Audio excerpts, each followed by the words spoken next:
Memphis, Tennessee, a city known for its rich musical heritage, barbecue, and soul. But in the span of just 7 months between 2019 and 2020, the city would be terrorized by a series of brutal murders that would shock even seasoned law enforcement officials. The perpetrator, a young man who would stand in court and proudly declare himself to be a serial killer, comparing himself to one of horror cinema's most notorious fictional villains. This is the story of Joshua Dotson, the self-proclaimed Michael Myers of Memphis. Not much is publicly known about Joshua Dotson's early life or upbringing in Memphis. What is known paints a troubling picture of a young man who had been on a violent trajectory from an early age. According to court records, Dotson had an extensive criminal background that dated back to when he was just 14 years old. The specifics of those early offenses remain unclear, but they would foreshadow the darkness that was to come. By the time Dotson reached his late teens and early 20s, he was known quite well to law enforcement in Memphis. He was 20 years old in June 2020 when he would be added to the Tennessee Bureau of Investigation's Most Wanted list. But by that point, the damage had already been done. The first murder that authorities would eventually link to Dotson occurred on November 17, 2019. 18-year-old Divian Parker was at the South Memphis Market, a convenience store located at 1430 Elvis Presley Boulevard. It's unclear what brought Parker to the market that day or whether he had any prior connection to Dotson. What is known is that at some point, gunshots rang out in the parking lot of the market. When police arrived at the scene, they found Parker with multiple gunshot wounds. Paramedics attempted to save his life, but he was pronounced dead at the scene. The young man's life had been cut short in an act of senseless violence. At the time, investigators had no clear suspect and no apparent motive. The case would remain unsolved for months, with Parker's family left to wonder who had taken their loved one from them and why. As 2019 turned into 2020, Memphis continued on, unaware that the person responsible for Parker's death was still walking free and that more violence was yet to come.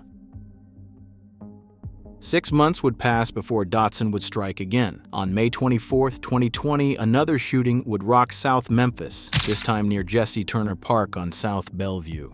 The victims were Renita Bennett and Reginald Anderson, two individuals who, like Parker before them, would find themselves in Dotson's crosshairs. Dotson approached Bennett and Anderson near the park while armed with a gun. The confrontation escalated quickly. Anderson, sensing the danger, attempted to flee.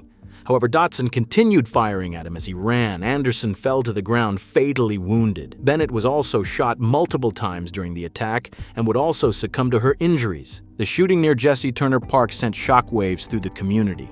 2 people had been gunned down, and once again the perpetrator had seemingly vanished. Police began their investigation, but Dotson remained free, moving through Memphis as if nothing had happened. Just a little over 2 weeks later, Dotson would commit what would become his most high-profile murder, one that would ultimately lead to his capture and expose the full extent of his crimes.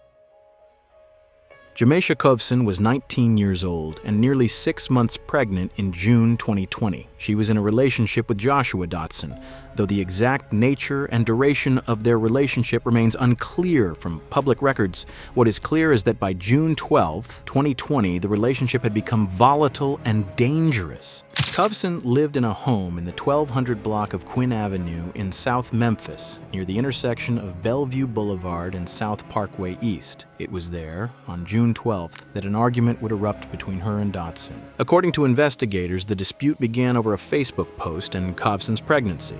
The argument grew heated, and at some point, Kovvenson went into a room and closed the door, attempting to put space between herself and Dotson. But instead of leaving or attempting to de-escalate the situation, Dotson responded with violence. He fired a shot through the closed door. The bullet didn't hit Kovvenson, but it was clear that Dotson's intent had turned lethal. He then forced his way into the room and continued arguing with her. Eventually, he left the residence, and for a brief moment, it may have seemed like the worst had passed. Just a few hours later, Dotson would return to Kovvenson's home, and he entered, opening fire and unfortunately fatally wounding Kovvenson. By the time police received the 911 call, it was too late. Officers arrived at the Quinn Avenue residence to find Kovvenson with several gunshot wounds.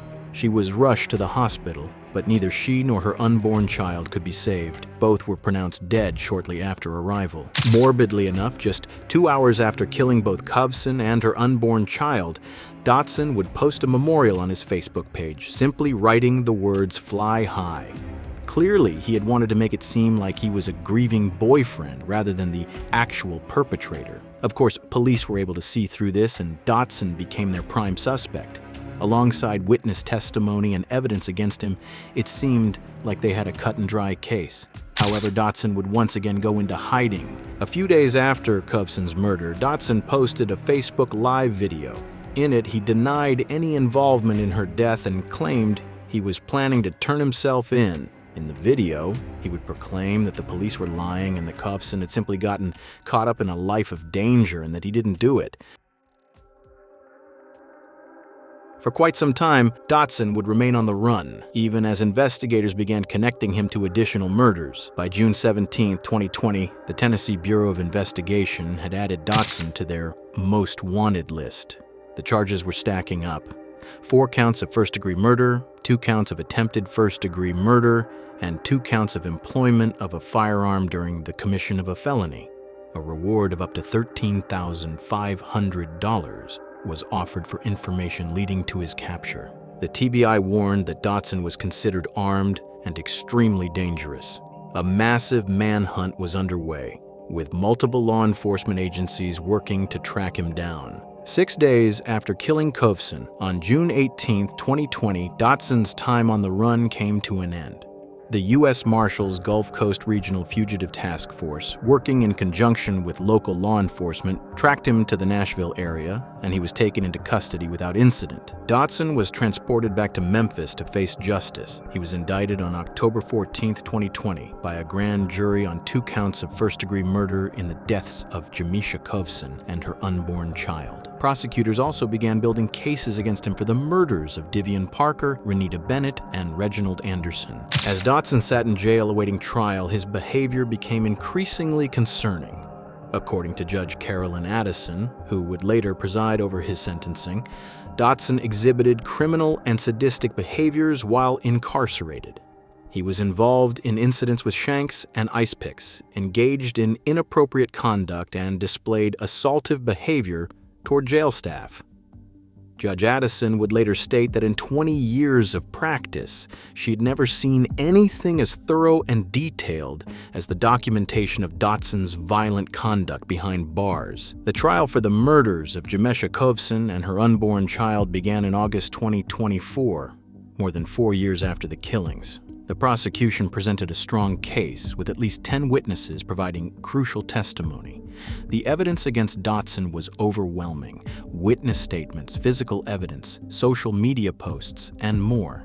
But what would make this trial truly shocking was Dotson's decision to testify in his own defense. Taking the witness stand is always a risky move for a defendant in a criminal trial, but Dotson seemed unconcerned about the risks. In fact, he appeared to relish the opportunity to speak. Rather than proclaim his innocence or express remorse, though, Dotson made a chilling confession. He admitted to murdering Jamisha Kovvenson and her unborn child. But he didn't stop there. He also confessed to 3 additional murders: the killings of Divian Parker in November 2019 and Renita Bennett and Reginald Anderson in May 2020. And then, Dotson, speaking directly to the court, declared that he was Michael Myers. This was a reference to the fictional serial killer from the Halloween horror movie franchise, a masked murderer who stalks and kills his victims with cold, emotionless brutality. Dotson clearly wanted to garner attention for his actions and seemed to take pride in the horrors that he had inflicted on the city of Memphis. Throughout his testimony, Dotson showed no remorse. He referred to himself repeatedly as a serial killer. In an attempt to justify his actions, he claimed that he killed Kovvenson because she knew about his previous murders and he feared she would inform police. In court, he would also refer to Kovvenson as basically a prostitute in some sick attempt to smear her character. Judge Carolyn Addison, who observed Dotson throughout the trial, noted that not only did he fail to show any remorse during his testimony, but she caught him sleeping several times during the proceedings. It wouldn't take very long for the jury to deliberate and reach a verdict. They took only 45 minutes and determined that Dotson was guilty on 2 counts of first-degree murder. On October 31st, 2024, Joshua Dotson appeared in court for sentencing. Of course, the date itself was certainly a unique choice, seeing as October 31st is Halloween. The prosecution asked Judge Addison to impose 2 consecutive sentences of 51 years each, totaling 102 years in prison. Dotson's defense attorney, Uni Ganguly, argued for concurrent sentences, which would have allowed the 2 51-year terms to run simultaneously, effectively cutting his time in half. But Judge Addison was unmoved by the defense's arguments. In her remarks, she made it clear that she had considered not just the crimes themselves, but also Dotson's extensive criminal history dating back to age 14, his complete lack of remorse, his behavior during trial, and his conduct while incarcerated. The judge would also state that Dotson had wreaked havoc on the community and that he admitted to being a serial killer, and seeing as he called himself Michael Myers, that meant that he was a danger to society. Judge Addison sided with the prosecution and sentenced Dotson to 2 consecutive 51-year terms, totaling 102 years in prison. At the time of sentencing, Dotson was 24 years old. Under this sentence, he would never walk free again. Dotson still faced charges for the 3 other murders he had confessed to during his trial testimony. On February 14, 2025, Joshua Dotson appeared in Shelby County Circuit Court once again. This time, he pleaded guilty to 3 counts of first-degree murder for the deaths of Divian Parker, Renita Bennett, and Reginald Anderson. He also pleaded guilty to 3 counts of reckless endangerment with a deadly weapon. The judge sentenced him to an additional 159 years in prison, to be served consecutively with his previous 102-year sentence. This brought Dotson's total prison sentence to a staggering 261 years for 5 murders. Dotson would never truly provide a coherent motive for why he killed anyone. He stated that his motive for Kovvenson's murder was that she knew about his previous crimes, but he never provided an explanation for the other crimes. Today, Joshua Dotson sits in a Tennessee correctional facility serving his 261-year sentence for 5 murders. At 25 years old, he will spend the rest of his natural life behind bars. He will also never be eligible for parole and will never be allowed outside of prison again. It also turns out that Joshua Dotson is related to another serial killer named Jesse Dotson. Jesse Dotson, who is Joshua's uncle, was sentenced to death after being found guilty of killing 6 people in the infamous Leicester Street Massacre. To this day, the case of Joshua Dotson remains one of the most disturbing in recent Memphis history. A 7-month reign of terror that left 5 people dead and a community forever changed. He is a serial killer. He's Michael Myers, remember? That's what he told me.